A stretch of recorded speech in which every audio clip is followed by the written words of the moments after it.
Hey friends, back with another DIY fix. This time, my fence.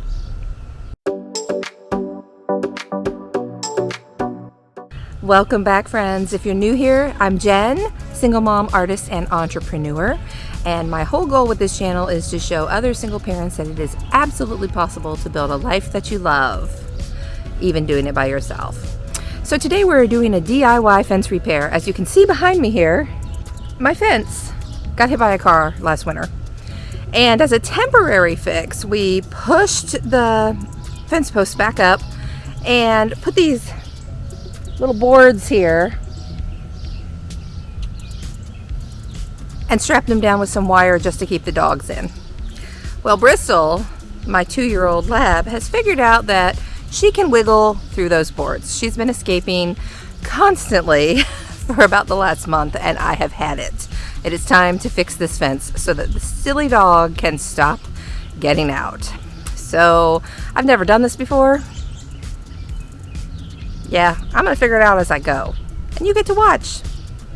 I'm sure there will be plenty to laugh about. So here we go.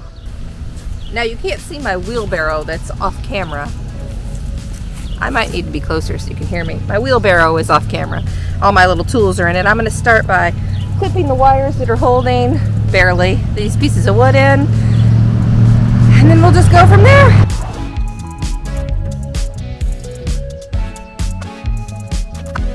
Well, there's problem number one. There was far less wire there than I realized.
this may sound stupid, but it never realistically occurred to me that the top rail that I needed to replace would be a different length than the top rails that they had for sale at Home Depot. Clearly, they're not the same length. So I'm gonna go get my tape measure, figure out how much space I still need to fill, and then look online and see who carries that size. The other option is I go buy a blade for my chop saw that cuts metal, and cut down this existing bar it's really only bent in this one spot down here. So theoretically, I could trim it to fit with the correct blade for my chop saw. That might be the simplest solution, frankly. Yeah, I gotta go see what I can figure out here. Okay, I went and bought a blade to cut this piece of railing. I've already measured it and I've marked it, and now we're ready to give this a try. So let's see what happens.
Okay, not the smoothest cut I've ever made. Can you see it? But it should do. And I think I can just knock this extra little piece off with these pliers.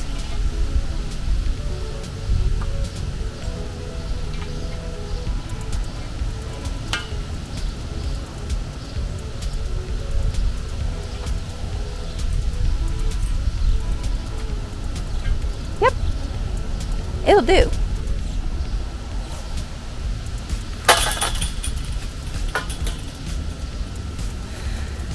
All right, back to work.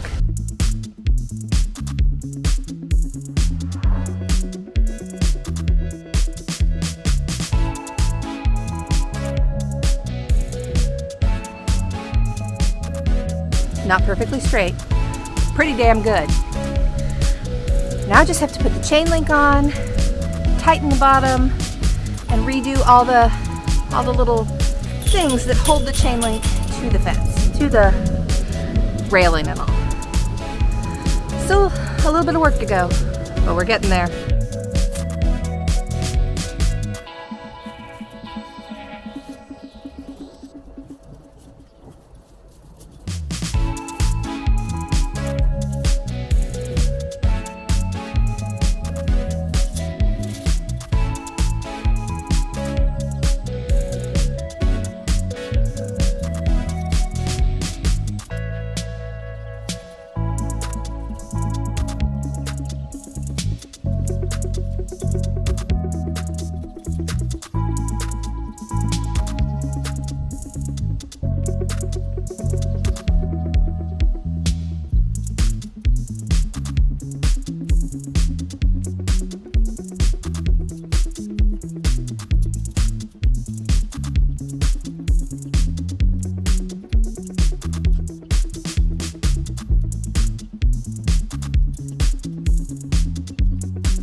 All right, friends.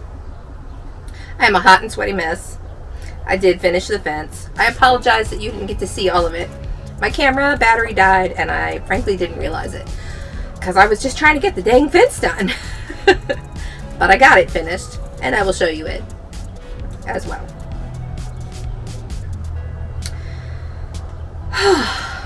All right.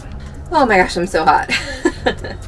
Okay, so on the subject of DIYs, I want to talk about cost versus benefit.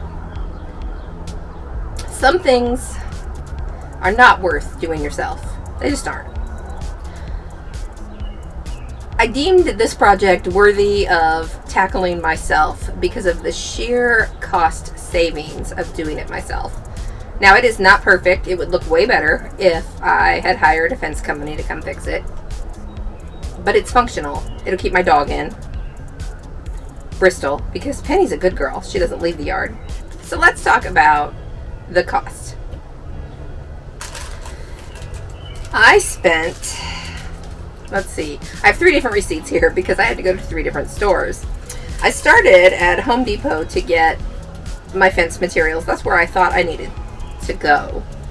Unfortunately, my fence is 3.5 feet tall, and the only fencing they carried was 4 foot and 6 foot.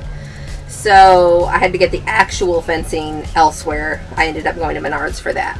But at a Home Depot, I bought the top rail, which was $20.98. I bought the eye tops that go on the tops of the posts that the rail runs through. I had 2 of those to replace, and those were $3.48 a piece. I bought tension wire because I thought I was going to need it, but I was able to reuse the tension wire that was already on the bottom of the fence. So I'm actually going to take that back. So we're not going to include that in my total. I'm going to return it because I didn't need it. So then I went to Menards and I got the 3.5 foot by 50 foot actual chain link. And that was $102.35. Today I had to run out and get the saw piece for my circular saw so that I could cut that top rail. And that was $2.98. So I can't do that math in my head right now. It's going to be on the screen. Oh yeah, there's the total. Look at that. I did call the company that put my fence in initially 8 years ago or something, and they gave me a quote. It was about a 20-foot section that needed replaced. I had to buy 50-foot roll because that's all they had. Just means that I have 30 additional feet to fix the next section of fence that gets run over by a car. It will happen. My fence, we put it in 8 years ago, I think, 8 or 9, and it's been hit. That's like what? I don't know. $350+ an hour cost-wise. Now, admittedly, professionals would have had a team and they'd have knocked it out in 30 minutes. That's a different story. But for me, so it cost me 3 hours of my time, and let's be real, time is money. But I don't make $350+ an hour, so I still came out ahead, right? Anyway, in the end, that's something that you have to weigh for yourself, and I feel like that's an important piece to consider when you're looking at a DIY project. But it's just that. It's a piece to consider. Anyway, thanks for joining today. I hope you like this content. I'd love to have you drop a comment below, click the like button, subscribe, and I will see you next time.